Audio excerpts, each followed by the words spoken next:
Good morning, afternoon, and evening to all of you watching Rwanda Television. My name is Serge Hore. Welcome to this edition of the news. We'll begin with the headlines. Sweeping changes have been introduced to Rwanda's education sector. The 29th Rwanda International Trade Fair is now underway here in Kigali.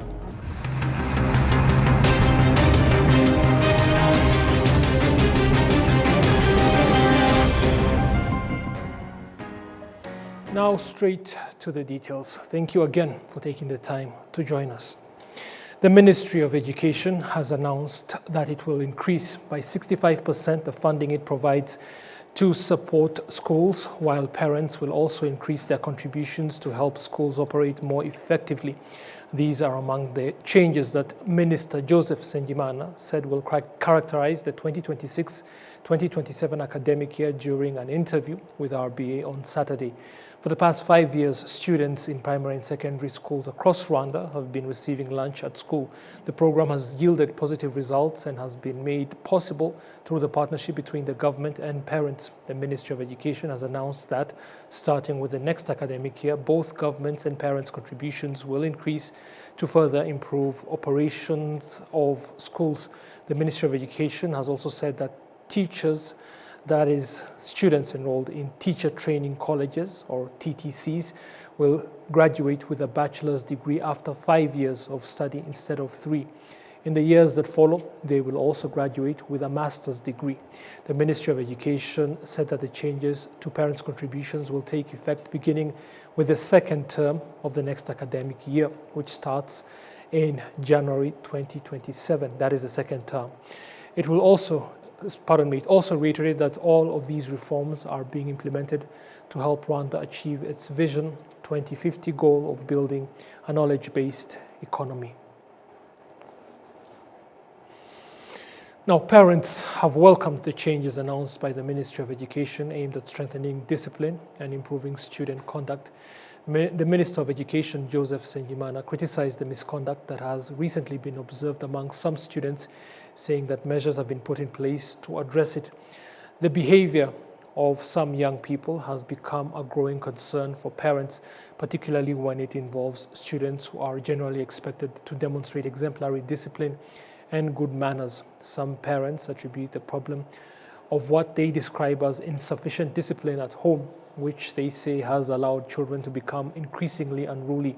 In recent months, incidents have been reported in different parts of the country involving conflicts between students and teachers, including in one which a student injured a teacher. Minister Joseph Nsengimana said that such behavior will no longer be tolerated. Parents also pointed to drug abuse as another major issue that requires urgent attention. The minister said that anyone found using or possessing illegal drugs will face severe disciplinary action. Teachers who punish students in an excessively harsh or inappropriate manner were also reminded that their primary role is to act as parents and mentors, not merely as disciplinarians. Parents expressed satisfaction with the changes aimed at improving the student behavior. The next academic year, that is the 2026-2027 academic year, will begin on September 7th, 2026. Lessons will continue to start at the usual time, but teachers will now teach until 3:30 p.m. After that, students will participate in activities that reinforce what they have learned before leaving school at 5 p.m. as had been the practice.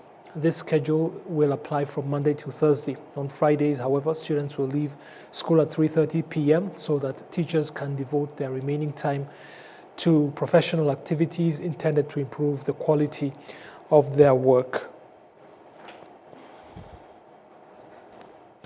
Now, the government of Rwanda says that substandard alcoholic drinks remain a serious public health concern, which is why it will continue implementing measures aimed at protecting the health of citizens.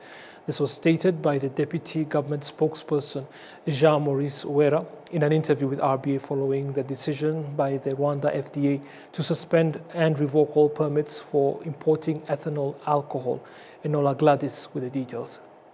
The Rwanda Food and Drugs Authority has issued a public notice suspending all permits for the importation of the chemical substance ethanol as a measure to protect public health. Rwanda FDA also announced that all pending applications to import ethanol have been suspended until further notice. Speaking to RBA, Deputy Government Spokesperson Jean-Marie Suwera said the directive applies to everyone involved in the ethanol supply chain, particularly manufacturers of alcoholic beverages. This decision applies to everyone involved in the ethanol supply chain, from those importing it into the country to those distributing it to end users. The measure is intended to bring order to what had become a chaotic situation in the production of gin. Ethanol is the key ingredient used to make a gin, but the way it had been used was not in compliance with the law, especially in beverage manufacturing industries. These activities will also be monitored under regulations established by the Ministry of Local Government. Anyone wishing to engage in alcohol production must first obtain authorization, notify relevant authorities about the activity, and work with responsible officials to ensure that all required quality standards are met.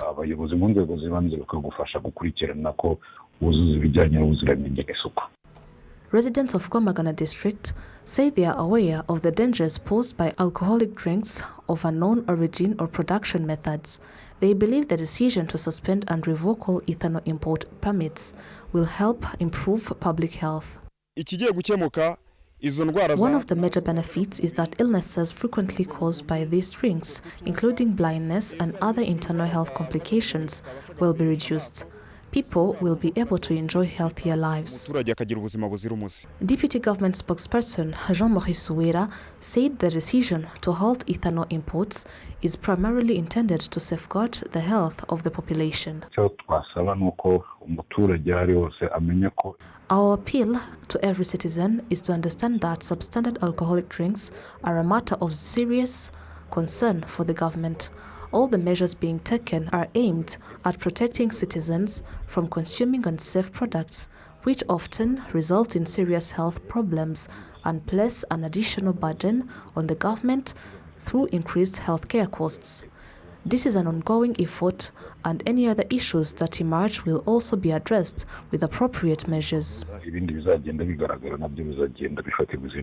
According to figures released by Rwanda security agencies, 50 people have died over the past 6 months after consuming substandard alcoholic beverages, while 100 others have suffered disabilities, including blindness, as a result of drinking these unsafe products.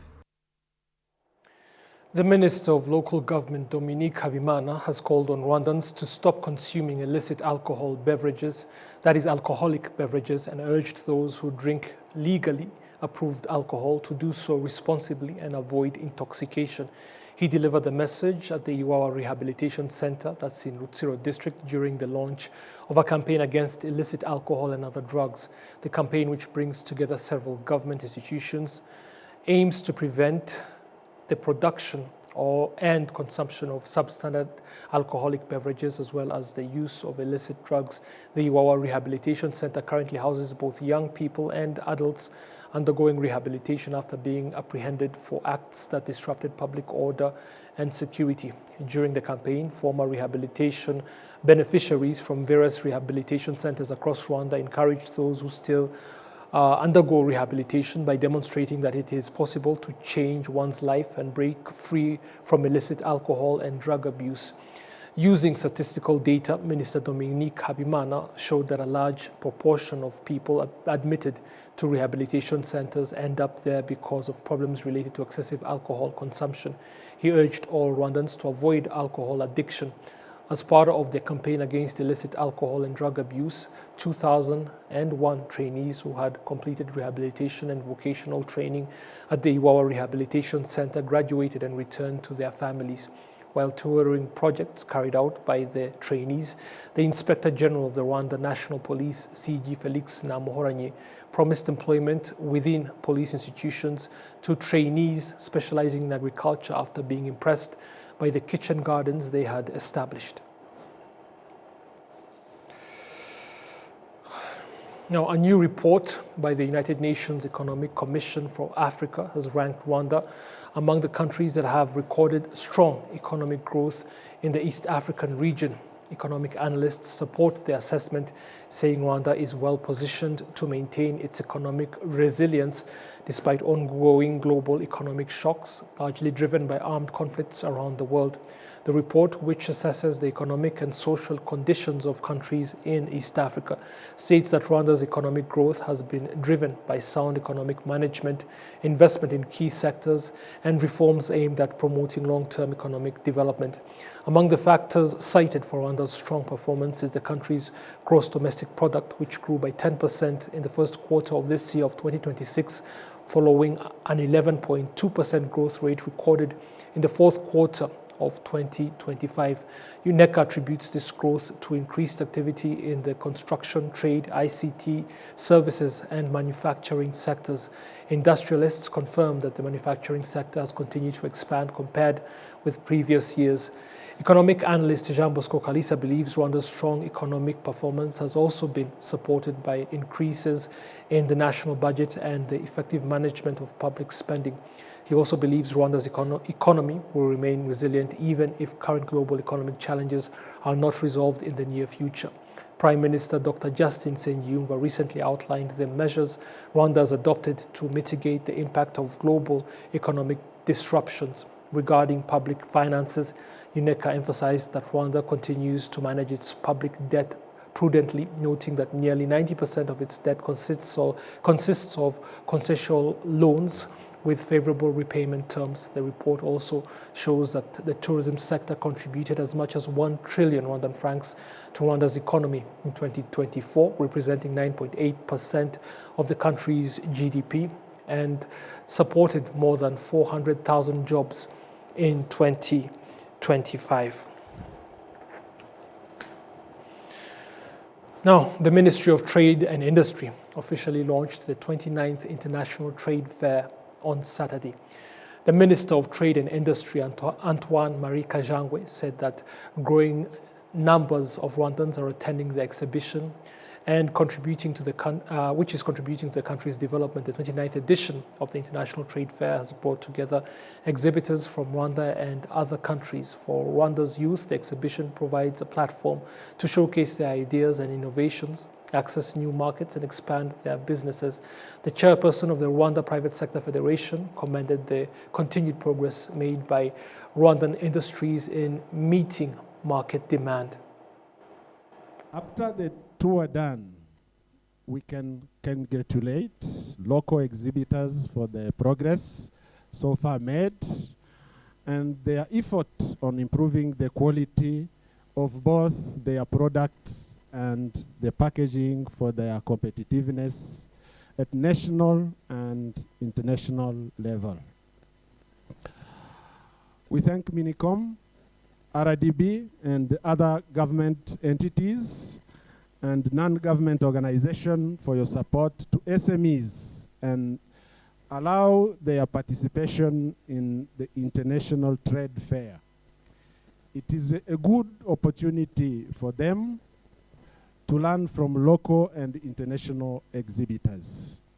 The support to them is a support to the development of our country, the promotion of Made in Rwanda, and contribution to the increase of businesses, the welfare of citizens, and job creation. Both first-time international exhibitors and those who have participated in previous editions say they continue to learn a great deal from one another. We actually had a delegation of women in women-led SMEs in December 2025. So following that, we are closely working with the Ministry of Trade and Industry of Rwanda, and some of our women have already started exporting their leather products to Rwanda. So you can see most of our products in Rwanda. And while we had been here about 3-4 times in Rwanda, we came to know about the Rwanda International Trade Fair. And thanks to Eco Trade and Expertise France grant support, those companies were able now to exhibit their products here. at the 29th Rwanda International Trade Fair, and will come next year. Kind of participation we expect will help both Ethiopia and Rwanda to increase the volume of their sales and the bilateral trade to strengthen more and more. We know this expo by following the platform of government of Rwanda, and we know that they make it every year in July, and we wish to continue participate in this expo every year and for 1,000 years coming. We are happy, and Rwanda is beautiful country, safe and friendly environment business. We are very thankful for the opportunity, and also coming here we have met with some supermarkets as well, like some big supermarkets, and we are trying to put our products on their shelves. So pretty soon we will enter the Rwanda market, and we talked other SMEs as well here, and we have gained some experience and exposure so far. Now, as noted earlier, Rwanda's Minister of Trade and Industry, Antoine-Marie Kajangwe, has emphasized that the increasing number of Rwandans participating in the trade fair is contributing to the country's development. It's an opportunity to showcase what we produce and manufacture in the country, and what services are available to Rwandans. I take the example of the SME. It is an innovation that was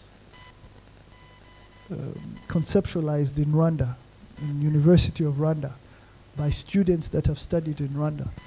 The devices that were assembled, put together in Rwanda. I mean, it shows the innovation and the potential of our business community. Really, it's that Rwanda is open for business, and the conducive business environment allows for businesses to thrive. We saw a company that is supported by RDB that is doing various types of oils, essential oils, soaps, different types of lotions, and really the quality and the opportunity that there is in new types of products. And a lot of it is the innovation that really youth can bring to the business environment. And so I think the message really is innovate, take the risk.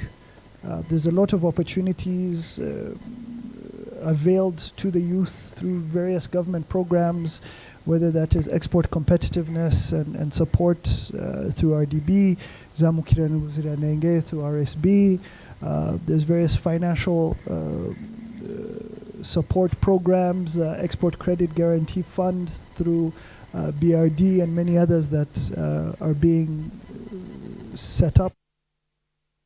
This 29th International Trade Fair has attracted about 500 exhibitors from Rwanda and abroad, an increase from last year's 450 exhibitors.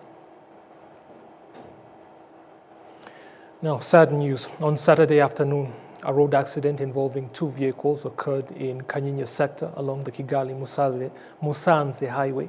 Eyewitnesses said that immediately after the collision, one of the vehicles, which was transporting petroleum products, caught fire. However, the Rwanda National Police Fire and Rescue Brigade responded promptly and contained the blaze before it could spread or cause further damage. Apart from the two drivers who were injured and taken to hospital for treatment, no other members of the public were injured in the accident.